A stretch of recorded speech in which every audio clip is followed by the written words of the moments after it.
Seorang pemuda yang baru beranjak dewasa mengamati wanita yang ada di seberang jendela kamarnya. Hampir tiap hari dia melakukan kegiatan tersebut. Sampai suatu hari, apa yang dilakukannya itu ketahuan oleh wanita tersebut. Hingga terjadilah sesuatu. Film dengan judul A Short Film About Love yang dirilis pada tahun 1988 yang lalu ini akan menceritakan kisahnya. Tidak disebutkan siapa pemuda ini, namun kita sebut saja dia Budi. Budi masih berusia 19 tahun. Dia tinggal di sebuah apartemen milik temannya yang kini menjadi seorang tentara. Budi tinggal bersama ibu dari temannya tersebut. Bahkan Budi sudah dianggap oleh anaknya sendiri. Jadi ada yang unik dari Budi ini. Hampir tiap hari atau tiap malam Budi selalu mengawasi seorang wanita yang usianya jauh di atasnya dari seberang jendela apartemen menggunakan teropong. Wanita itu bernama Viola. Selain menjadi pengintai, Budi juga bekerja di kantor pos menjadi seorang admin. Kala itu, Viola datang ke sana ingin mencarikan dana dari surat pemberitahuannya. Namun Budi mengatakan kalau surat itu tidak ada isinya. Maksudnya tidak ada uang yang dikirim untuknya. Lantas, surat dari siapa itu? Viola terheran-heran. Lalu dia pergi. Malam harinya, Budi melakukan kegiatan itu lagi. Untungnya, ibu temannya itu mengajak Budi untuk nonton acara TV sama-sama. Kalau keterusan, bisa-bisa mata Budi jadi bintilan. Tapi, Budi tetap tidak bisa meninggalkan lama-lama teropongnya. Dia kembali dan melihat Viola lagi pakai skin yang agak transparan. Tahu aja lah maksudnya. Budi lantas jadi tidak enak dan menyudahi aksinya itu. Berbagai cara Budi lakukan supaya terus bisa mengamati dan ketemu sama Viola. Malam itu seperti biasa dia mulai beraksi. Tapi Viola membawa kekasihnya ke apartemen untuk begituan. Karena tidak terima, jadinya Budi menelpon petugas pemadam meminta untuk mengecek rumah Viola sambil mengatakan kalau ada tercium bau gas yang bocor. Padahal ya tidak ada. Ya, pada akhirnya rencana Budi memang berhasil. Baru sebentar Viola melakukan begituan, mereka harus sudahan karena petugas datang mengecek. Saking tidak puasnya melihat Viola dari jauh, akhirnya dia mencoba melamar jadi tukang antar susu di setiap pintu apartemen. Ya, jadi tiap pagi Budi akan mengantarkan susu segar ke tiap pintu termasuk apartemennya Viola. Dia benar-benar takjub melihat pemandangan di pagi hari. Tahu aja lah maksudnya. Namun malam itu Budi melihat Viola tampak bersedih. Karena merasa tidak tega melihat Viola bersedih, jadinya Budi juga membuat dirinya sakit. Hingga suatu hari lagi-lagi Viola datang ke kantor pos ingin mencairkan dana karena dia dapat pemberitahuan yang kedua kalinya.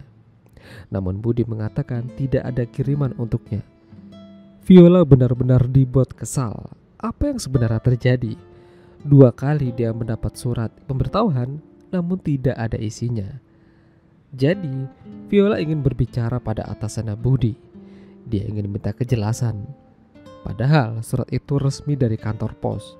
Tanda tangan dan cap stempel juga ada di kertas itu. Pihak pos juga ngotot kalau mereka itu nggak pernah mengeluarkan surat ini. Bahkan pihak pos menuduh kalau Viola berusaha membuat pemalsuan surat. Viola yang kesal lantas pergi sambil menangis. Dan disinilah terbongkar. Jadi ternyata yang membuat surat itu adalah Budi. Dia memalsukan tanda tangan dan cap hanya untuk bertemu dengan Viola. Dia mengakui itu pada Viola. Bahkan dia juga mengakui kalau dirinya hampir tiap malam selalu mengawasi Viola dari kejauhan. Tentu saja Viola terkejut. Namun malam itu Viola juga jadi penasaran. Apa yang sebenarnya diinginkan oleh Budi? Kala itu, Viola memanggil kekasihnya datang ke sana sengaja untuk membuat Budi jadi panas. Dia juga memberitahukan kalau Budi telah berbuat usil padanya. Kekasihnya Viola lantas kesal dan memanggil Budi untuk turun ke bawah. Saat Budi turun, dia langsung kena bogem darinya. Sambil mengatakan untuk tidak melakukan kegiatan itu lagi dan jauhi Viola. Di pagi harinya, Budi seperti biasa mengantarkan susu segar untuk Viola. Namun kala itu, Budi terlihat berantakan karena malamnya habis kena bogem. Viola memergokinya sambil meminta penjelasan pada Budi. Apa yang diharapkan dengan kegiatannya itu?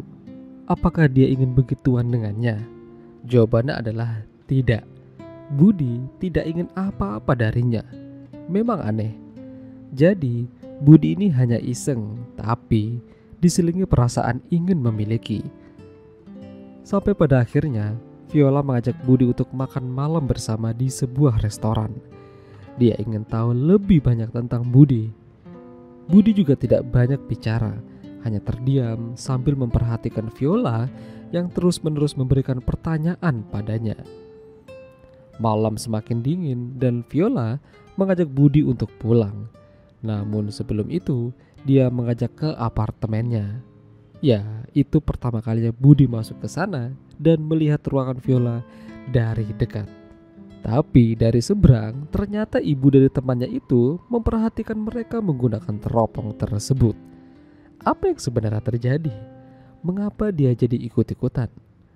Ya, jadi sebenarnya bukan Budi yang membalik kegiatan usil ini. Yang pertama mulai adalah temannya. Dia sudah memperhatikan Viola sejak lama. Lalu ibunya juga ikut-ikutan memperhatikan. Katanya, memperhatikan kehidupan seseorang itu lebih enak jika harus berhubungan dengan orang itu langsung. Sungguh aneh memang. Padahal malam itu Budi hampir menang banyak, namun karena dia tidak kuat, akhirnya dia kabur. Budi menjatuhkan teropongnya, lalu dipakai sama Viola. Namun Viola tidak bisa melihat Budi di jendelanya karena lampu apartemennya mati. Viola menuliskan permintaan maaf pada sebuah kertas yang ditempelkan di jendela, berharap Budi bisa membaca dan menerima permintaan maafnya karena sudah memperlihatkan gunung kembar secara langsung.